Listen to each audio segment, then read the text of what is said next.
बाप दादा गांव में कोई मर जाता है तो उसका कारण नियत तारीख तय करता है, शादी की तारीख तय करता है, होली दिवाली नवाई जो भी त्योहार होता है, तो जब सारा कार्यक्रम हमारे गांव के पारंपरिक लोग तय करते हैं तो फिर बाद में झगड़ा होता तो पुलिस की क्या जरूरत है। जमीन जो है बंटवारा हमारे गांव के बुजुर्ग जो है रस्से से नाप के बराबर जो है नपती करके सब भाइयों का बंटवारा कर देते हैं, तो पटवारी की क्या जरूरत है? कोई जरूरत नहीं है। लेकिन गलती हमारी है, पटवारी को जो है हम बाप मान लेते हैं, मालिक मान लेते हैं, जंगल जमीन में फॉरेस्ट को मालिक मान लेते हैं और लड़ाई झगड़े में पुलिस को माई बाप मान लेते हैं। उसी के साथ में साथियों, जैसे भारत सरकार ने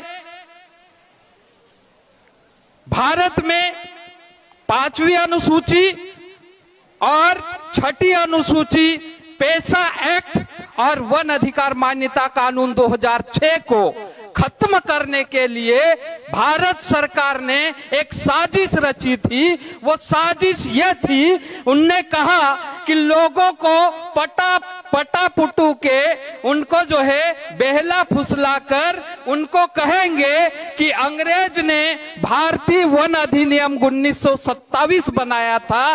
वो भारतीय वन अधिनियम 1927 हमारे देश में आज भी चल रहा है और वो अधिनियम भारतीयों के खिलाफ है। इसलिए उस अधिनियम को बदलते हुए भारत सरकार दूसरा अधिनियम लाएगी। वो अधिनियम क्या होगा? माननीय महामहिम जी ने कहा कि वो अधिनियम ऐसा था कि जंगल में कोई व्यक्ति कोई भी धारदार हथियार लेके घूमता हुआ पाया गया तो बीट गार्ड को भी जो है गोली मारने का अधिकार जो है कानून देने वाला था। लेकिन उस कानून के विरुद्ध में लगातार हमारा आंदोलन चालू रहा। मध्य प्रदेश के साथ में देश के अनेक राज्यों में आदिवासियों ने जो है भारी लड़ाई की है। उस लड़ाई का नतीजा ये हुआ कि भारत देश के वन मंत्री प्रकाश जावड़ेकर जी ने कहा कि भारत देश में आदिवासियों का आंदोलन तेज हो गया है और भारत देश के आदिवासी इस कानून को मंजूर नहीं करते हैं, इसलिए जो है इस कानून को हम वापस लेते हैं। तो ये आदिवासियों का आंदोलन है साथियों। भारत देश की सरकार ने उस कानून को वापस लिया है। भारत देश की सुप्रीम कोर्ट ने आंदोलन के कारण से फैसला देने में डर रही है। वो इसलिए डर रही है कि आदिवासी जंगल में आंदोलन कर रहा है, आदिवासी गांव में आंदोलन कर रहा है, आदिवासी शहर में आंदोलन कर रहा है, आदिवासी जो है प्रदेश में आंदोलन कर रहा है और आदिवासी देश की संसद के सामने भी आंदोलन कर रहा है। इसलिए जो है देश की सरकार और देश की सुप्रीम कोर्ट भी फैसला देने में डर रही। तो ये ठोस कानून है साथियों, इस पे हम लोग काम कर रहे हैं। साथ साथ में जो है जिस प्रकार से जो है संविधान की 5वीं अनुसूची के क्षेत्र में आदिवासियों को, जैसे माननीय महोदया ने कहा और अन्य साथियों ने कहा कि देश के 5वीं अनुसूची क्षेत्र के अंतर्गत आदिवासियों को जिस प्रकार से अधिकार दिए हैं, वो अधिकार जो है संविधान में 1950 में जब संविधान लिखाया तब से हमारे अधिकार जो है संविधान में जो है सुरक्षित किए गए हैं। लेकिन बड़े दुख की बात यह है साथियों कि हमारे कई सारे जनप्रतिनिधि और कई सारे हमारे कार्यकर्ता जो है ये कहते हैं कि 5वीं अनुसूची लागू करने के लिए हमको लड़ना पड़ेगा। अरे भैया, 5वीं अनुसूची तो जो है आजादी के बाद में जब संविधान लिखा रहा था तब संविधान की सभा ने जो है उसको 5वीं और 6ठी अनुसूची में लिख लिया था। और ये लड़ाई थी साथियों, आज हम लड़ाई ये लड़ रहे हैं, वो लड़ाई जो है जब हमारे देश में बारी बारी से जो है आक्रमण हुआ था, उस आक्रमण के समय तीसरी बार जब अंग्रेज आया था तो अंग्रेजों के साथ में हमारे पूर्वज लड़े थे। खाजा नायक, भीमा नायक, टंट्या मामा, बिरसा मुंडा, तरह तरह के जो है आदिवासी शहीद हुए और अंग्रेजों को डराए थे। उसी समय अंग्रेज डरते हुए जो है हमारे देश में साइमन कमीशन बनाया और उस कमीशन के जरिए पूरे देश में जो है आदिवासियों की क्या समस्या है, आदिवासियों को क्या तकलीफ है, उस तकलीफ के ऊपर जो है एक रिपोर्ट साइमन कमीशन ने सरकार को पेश किया और वो साइमन कमीशन की रिपोर्ट के आधार पर भारत सरकार ने 1935 में एक कानून लाया। वो कानून, उस कानून का नाम है गवर्नमेंट ऑफ इंडिया एक्ट 1935। और उस 1935 के एक्ट में आदिवासियों को क्या तकलीफ थी, तो उस कानून की धारा 91 में लिखा था कि आदिवासियों को दो चीजों से बड़ा खतरा है। एक, उनकी जल, जंगल और जमीन गैर आदिवासी लोग छीनने वाले थे। दूसरा खतरा था कि साहूकार उनके ऊपर जो है राज करने वाले थे। और उसी के साथ में साथियों कि आदिवासी की संस्कृति, रूढ़ी, प्रथा और परंपरा नष्ट होने वाली थी। इसीलिए जो है हमारे देश में गवर्नमेंट ऑफ इंडिया एक्ट के बाद में, जब हमारे देश की सरकार आजाद होने के बाद में जब संविधान लिख रहे थे, तो संविधान में ये चीज को जो है लिखें और इसी चीज को 5वीं और 6ठी अनुसूची में डाल दी। उसके बाद साथियों 5वीं और 6ठी अनुसूची जो है बन गई, लेकिन जो है उसके नियम भी आज तक नहीं बने। साथ ही कई सारे आदिवासियों ने लड़ाई किया। उसके बाद में 5वीं अनुसूची का सार निकालकर हमारी देश की संसद को डराकर या मनवाकर, पटाकर जो है एक कानून लाया 1996 में। उस कानून का नाम है पैसा एक्ट। और पैसा एक्ट भी गवर्नमेंट ऑफ इंडिया एक्ट और 5वीं अनुसूची के तहत पैसा एक्ट में भी ये हमको अधिकार है कि गांव के भीतर आने वाला सभी सामुदायिक संसाधन के ऊपर हमारी ग्राम सभा का नियंत्रण है। दूसरा ये कहा है कि गांव के भीतर आने वाले सभी सामाजिक सेक्टर के ऊपर हमारी ग्राम सभा का नियंत्रण है। तीसरा ये कहा है कि बाजार के ऊपर हमारी ग्राम सभा का नियंत्रण है। तो साथियों, जो 5वीं अनुसूची में, जो गवर्नमेंट ऑफ इंडिया एक्ट में लिखा था, वही आपकी पैसा एक्ट में वो अधिकार आपको मिल गए। अभी आपको चाहिए उस कानून को अमल में लाने के लिए। कई सारे नेता हमारे बीच में आए, जो हमको भाषण देना था, जो हमको बोलना था, वही बोल के चले गए, लेकिन उनको क्या बोलना था, उनको क्या करना था, वो बात वो नहीं बोले। तो ये दुख के साथ में कहना पड़ता है, हम लड़ रहे साथियों। हमने पुलिस को नोटिस दिया, हमारे गांव के बिना पूछे किसी भी परिस्थिति में बाहरी आदमी को प्रवेश करना निषेध है। बाहरी आदमी मतलब कोई भी आदमी हो सकता, गांव वाले को छोड़कर। तो हमारे गांव में हम लोगों ने पुलिस को घुसने नहीं दिए हैं। पुलिस एक गांव में घुस गए, पुलिस को नोटिस दिया। नोटिस में हमने लिखा है कि क्या आप जो है हमारे गांव के अंदर हमारी ग्राम सभा के बिना पूछे कैसे घुस गए? क्या आप भारत के संसद द्वारा बनाए गए कानून को नहीं जानते हो क्या? क्योंकि भारत के संसद द्वारा बनाए गए कानून में यह लिखा है कि आदिवासी इलाके में या आदिवासी गांव में घुसने के पहले उस गांव के ग्राम सभा से पूछना चाहिए या सहमति लेना चाहिए। तो क्यों आप जो है हमारे गांव में हमारी ग्राम सभा की सहमति के बगैर गांव में घुसे? क्या आप भारत के संसद के कानून को नहीं मानते हो? और जो भारत के संसद के द्वारा बनाए गए कानून को नहीं मानता है वो देशद्रोही कहलाता है। तो क्या आप देशद्रोही का काम कर रहे हैं? क्यों ना आपके ऊपर जो है धारा 124A के तहत प्रकरण दर्ज करके देशद्रोह का मुकदमा आपके ऊपर चलाया जाना चाहिए और आपको जेल भेजना चाहिए। इस तरह से हम लोगों ने पुलिस को नोटिस दिया है और उस नोटिस के बाद में जिस गांव का विवाद था उस विवाद में जो है पुलिस नहीं गया, उसको जो है वो FIR लिख लिया था। उस FIR का खात्मा करना पड़ा और उस आदमी को बरी करना पड़ा।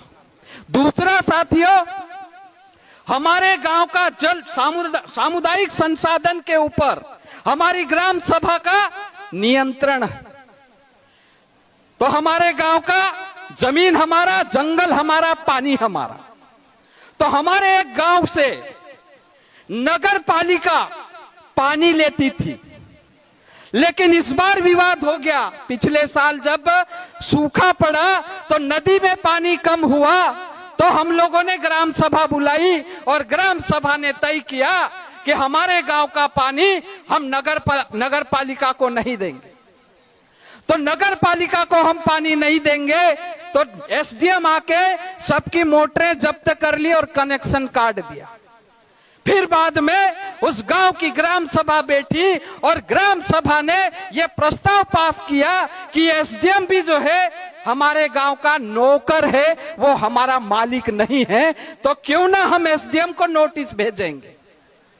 तब फिर बाद में पूरे गांव की ग्राम सभा गांव में हुई और वो ग्राम सभा वहां बैठकर प्रस्ताव पास किया कि हमारे गांव का जल जंगल जब संवैधानिक रूप से संविधान की धारा 129 ग के तहत हमारी ग्राम सभा के अधिकार क्षेत्र में आता है, पानी देना नहीं देना वो हमारी गांव की ग्राम सभा तय करेगी। आप जो है कौन होते हुए कि हमारे गांव का पानी जो है सेंधवा नगर पंचायत या नगर पालिका को देंगे। तो साथियों, हमने लड़ाई ये किया, हमने कहा हमारा गांव अनुसूचित क्षेत्र में आता है, यहाँ पर 5वीं अनुसूची लागू है और सेंधवा जो है नगर पंचायत में आता है, वो जो है उसके लिए अलग कानून लागू होते हैं और हमारे गांव के लिए अलग कानून लागू होते हैं। एसडीएम साहब, आपको जो है समझना चाहिए, एसडीएम जो है आदिवासी की संरक्षण करने के लिए एसडीएम को बिठाया जाता है और एसडीएम के बाद में जो है वो कोई कार्रवाई नहीं करता। तो माननीय महोदया बता रही थी कि मेरे को अधिकार है, आदिवासी कोई भी काम करने के लिए गवर्नर को जो है असीम अधिकार दिए हैं। तो गवर्नर के बाद में एसडीएम को अधिकार होते हैं, लेकिन एसडीएम को कानून के बारे में जानकारी नहीं होने के कारण वो गैर कानूनी काम करता है और वो गैर कानूनी काम जब करता है तब हमको लड़ने की जरूरत है। साथियों, मजेदार बात यह है कि आपके पास में किताब है कानून की, आप लेके चले जाइए, थाने में हो, एसडीएम में हो, कोई से भी फॉरेस्ट में हो, कोई से भी विभाग में चले जाइए, उनको कहिए कि आप जो है इस कानून को मानते हो या इस कानून को मानते हो। उसको समझ नहीं पड़ेगा क्योंकि वो कानून पढ़ता नहीं है, उसके पास में समय नहीं। तो जब उसको कानून का पता नहीं है और हमको भी नहीं पता है तो वे ऐसे ही डर जाता है। तो ऐसे में हमको भी कानून सीखना चाहिए। पता है तो ठीक है, नहीं पता है फिर भी हम कोशिश करें। तो साथियों, जो हमारे गांव का पानी है हमने नगर पालिका को देना बंद कर दिया।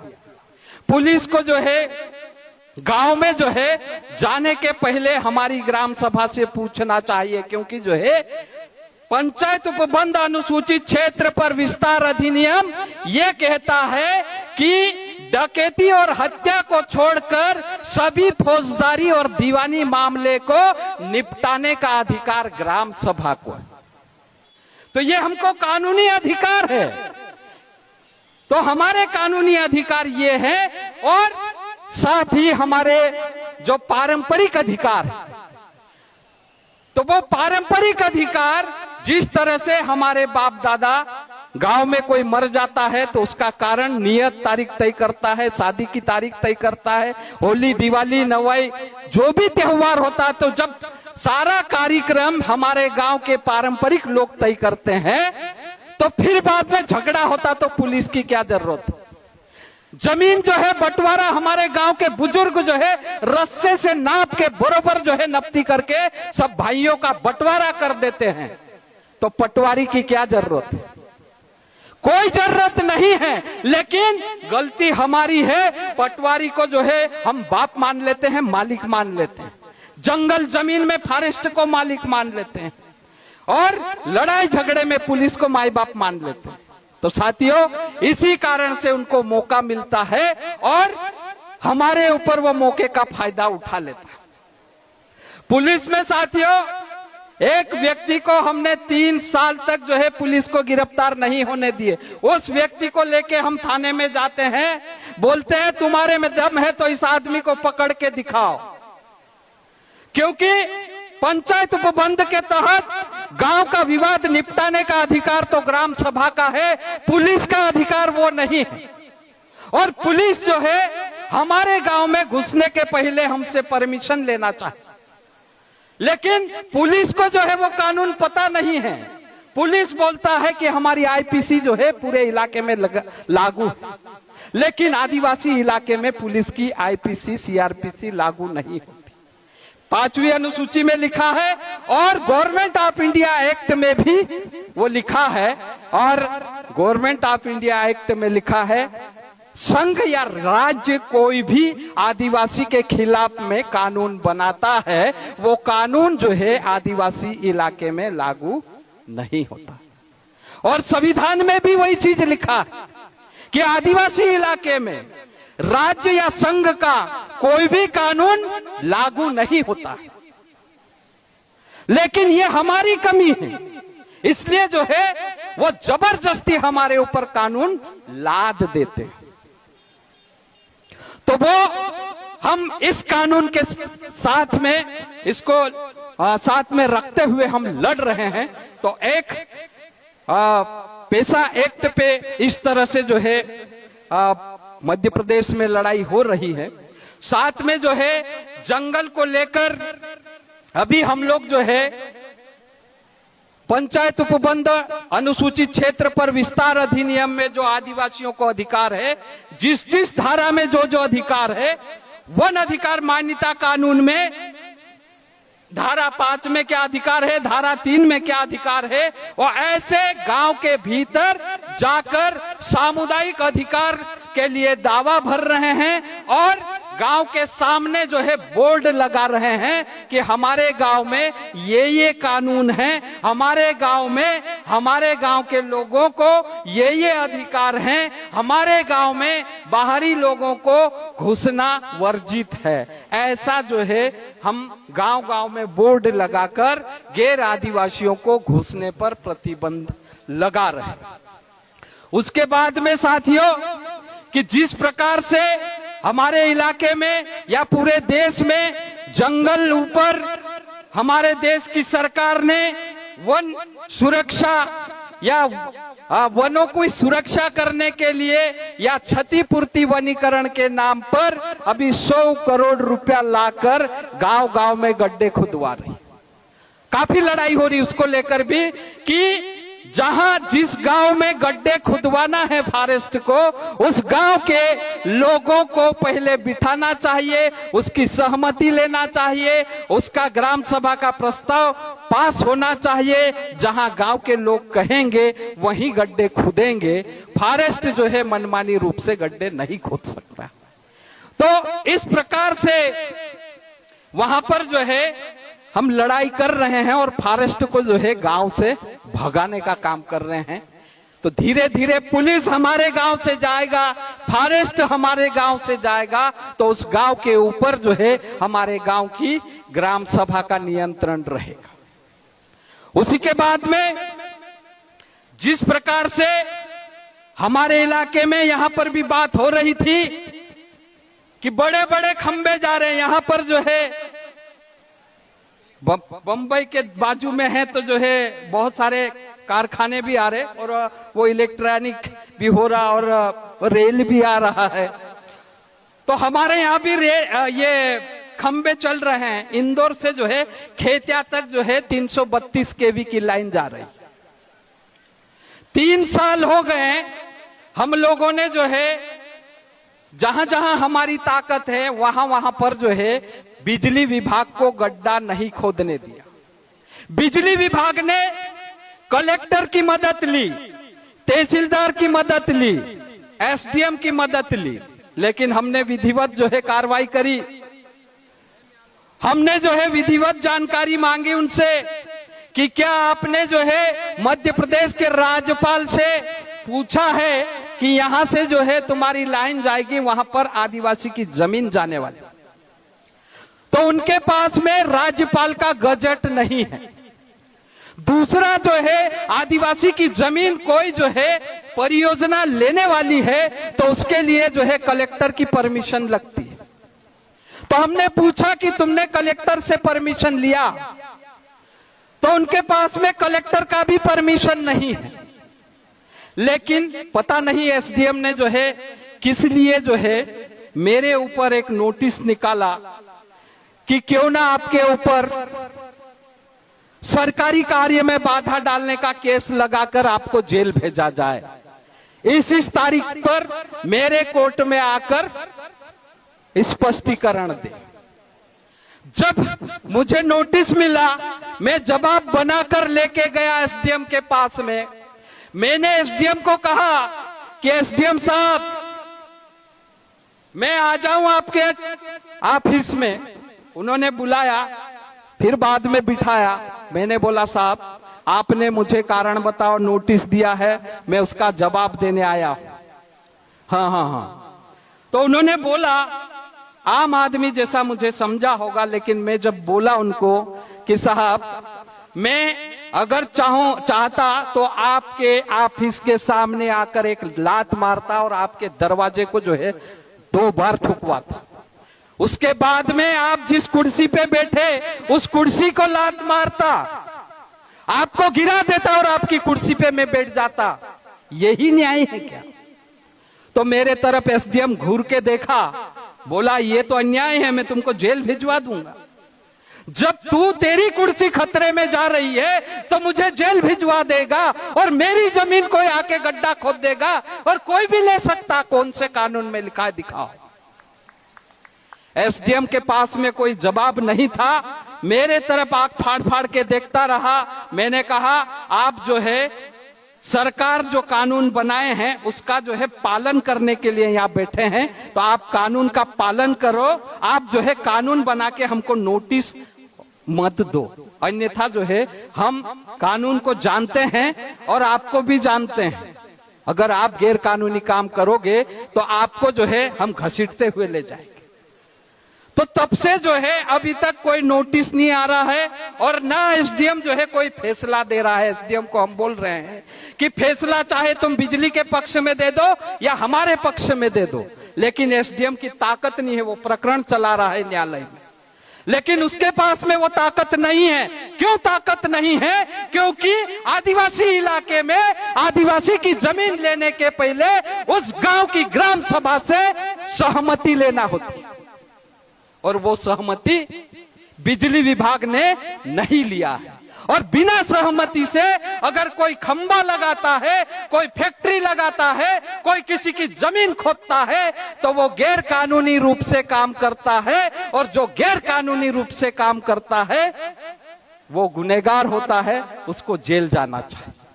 तो इसी मामले में अभी तक 3 साल हो गए, खंबे नहीं लगा रहा है और ना ही केस में जो है किसी के पक्ष में फैसला दे रहा। तो इस प्रकार से एक तो ये आंदोलन हमारे चल रहे हैं, दूसरे तरफ से हम लोग जो है समाज में जिस प्रकार से कुरीतियां हैं उसको लेकर हमारे इलाके में जो गांव-गांव के पटेल होते हैं उनका जो है पटेलों का एक संसद बनाए हैं। उन संसदों का जो है बार बार मीटिंग लेने के बाद में जिस प्रकार से हमारी रूढ़ी वाली ग्राम सभा को हमको मजबूत करना है, तो पटेल पुजारा गांव आरती और बारगाया को मजबूत करेंगे तो जो है हमारी रूढ़ी प्रथा वाली ग्राम सभा मजबूत होगी। तो ये दोनों ग्राम सभा जब मजबूत होगी तब जाके जो है ये अंग्रेजों का कानून जाएगा और वो आदिवासी का कानून वापस आएगा। अन्यथा जो है ये आए दिन नए नए कानून बनाकर हमारी संपत्ति, संसाधन, जल जंगल, जमीन लूटने का काम जो है सरकार करने वाली।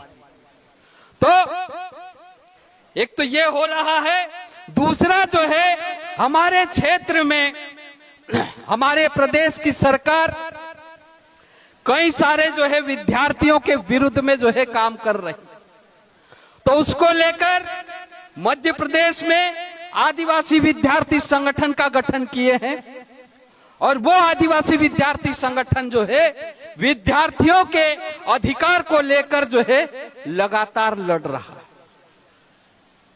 चाहे वो छात्रवृत्ति का मामला हो, आवास भत्ते का मामला हो, फीस ज्यादा लेने का मामला हो, छात्रावास से विद्यार्थियों को निकालने का मामला हो, या फिर बाद में रोजगार का मामला हो। जैसे जो है 1 लाख पदों के 1,25,000 पद अभी तक जो है मध्य प्रदेश सरकार ने भरे नहीं है, उसको लेकर भी जो है मध्य प्रदेश के छात्र संगठन लड़ रहे हैं और उसके साथ में जो है आदिवासी एकता परिषद भी लड़ रहा है और आने वाली पीढ़ी को जो है अधिकार दिलाने का काम कर रहा है। उसके बाद में साथियों, जिस तरह से इलाके में अभ्यारण्य और नेशनल सेंचुरी जहां जहां पर जो है बनने जा रही है, उसको लेकर भी इलाके में जहां जहां पर भी जो है पता चल रहा है, कागज निकाल रहे हैं, और उसके विरोध में भी जैसे हमारे ब्रह्मपुर में एक नेशनल पार्क बनने वाला है और हमारे इलाके में भी जो है एक रावेर नेशनल पार्क बनने वाला है, तो उसको लेकर भी जो है हम लोग आंदोलन कर रहे हैं। साथ ही कर्मचारी अधिकारियों को लेकर मध्य प्रदेश में सारे कर्मचारी अधिकारी मिलकर पहले से अजाक्स का एक संगठन काम कर रहा है, वो लड़ रहा है कर्मचारी अधिकारियों को लेकर। उसके साथ में अभी मध्य प्रदेश में आकाश नाम का कर्मचारी अधिकारी संगठन बना है। तो जो कर्मचारी अधिकारियों का संगठन है, जैसे कर्मचारियों का या अधिकारियों का जो है वेतन वृद्धि का मामला हो, या फिर बाद में उनका जो है प्रमोशन में आरक्षण का मामला हो, या उनके साथ में जो है सरकार द्वारा या उच्च जातियों के द्वारा अन्याय का मामला हो, ऐसे मामलों को लेकर भी मध्य प्रदेश में जो है लगातार लड़ाई चालू है। तो इस प्रकार से मध्य प्रदेश में अलग अलग क्षेत्र में अलग अलग लोग मिलके लड़ रहे हैं। ये सबसे अच्छी बात है कि विद्यार्थी, किसान, मजदूर, कर्मचारी, छात्र, ये सारे लोग एक साथ होकर लड़ रहे हैं। और रिपोर्ट अच्छी है कि मध्य प्रदेश में हम लोग जल जंगल जमीन को लेकर प्रदेश स्तर पर अभी 16 नवंबर को सरकार को घेरे थे, तो सरकार जो है अभी हमारे साथ में बहुत सारे विषय को लेकर और पंचायत उपबंध अनुसूचित क्षेत्र के नियम बनाने को लेकर, 5वीं अनुसूची के नियम बनाने को लेकर, और जंगल जमीन में सामुदायिक संसाधन देने को लेकर जो है बात करने वाली है। साथियों, विशेष बात जो है मैं एक बोल के अपनी बात खत्म करना चाहूंगा। जिस प्रकार से आजादी के पहले आदिवासी इलाकों में रहा करते थे, वो इलाके हमको वापस चाहिए। उन इलाके के हम राजा थे और अभी हम राजा रहने वाले हैं। इसको लेकर जब 2003 से लगातार पूरे देश के आदिवासी लड़े, और लड़ने के बाद में 2003, 4, 5 और 2006 में वन अधिकार मान्यता कानून आया। वन अधिकार मान्यता कानून में छोटी बात माननीय महोदया ने कहा, टुकड़ों की बात कहा, व्यक्तिगत अधिकार की बात कहा, लेकिन कानून बहुत समग्र बात करता है। कानून यह कहता है कि जो आपके बाप दादा पारंपरिक रूप से जंगल में व्यवहारिक रूप से जिस प्रकार से आपका जंगल के साथ में व्यवहार था, जैसे आप जंगल में रहते थे, आपके साथ में आपके जानवर जंगल में रहते थे, आपके साथ में और अन्य जंगली जानवर रहते थे, तो कहीं न कहीं जंगली जानवर और आपके जानवरों के साथ में और आपका जो है कैसा रिश्ता था। तो वो कानून ये कहता है कि आपका जो पारंपरिक काकड़ है, पारंपरिक सीमा है, उस सीमा के अंदर आने वाला जल, जंगल और जमीन तो आपका है, लेकिन साथ में जल, जंगल, जमीन के साथ में जंगल में रहने वाले जीव जंतु, जंगल में रहने वाले फल फूल, पेड़ पौधे, चारा, मच्छी, पानी, ये सारा आपका होगा। इसीलिए जो है हम लोग जो है सरकार को कानून सिखाने के लिए हर गांव में जाकर गांव का सामुदायिक दावा भर रहे हैं, और वो सामुदायिक दावा अगर एक गांव का पारंपरिक सीमा के अंदर का वो उस गांव का अधिकार मिलता है तो पड़ोस के गांव का अधिकार मिलेगा, अगले गांव को मिलेगा, अगले गांव को, अगले गांव को, अगले गांव को, ऐसा जो है पूरा इलाका आदिवासियों को हो जाएगा।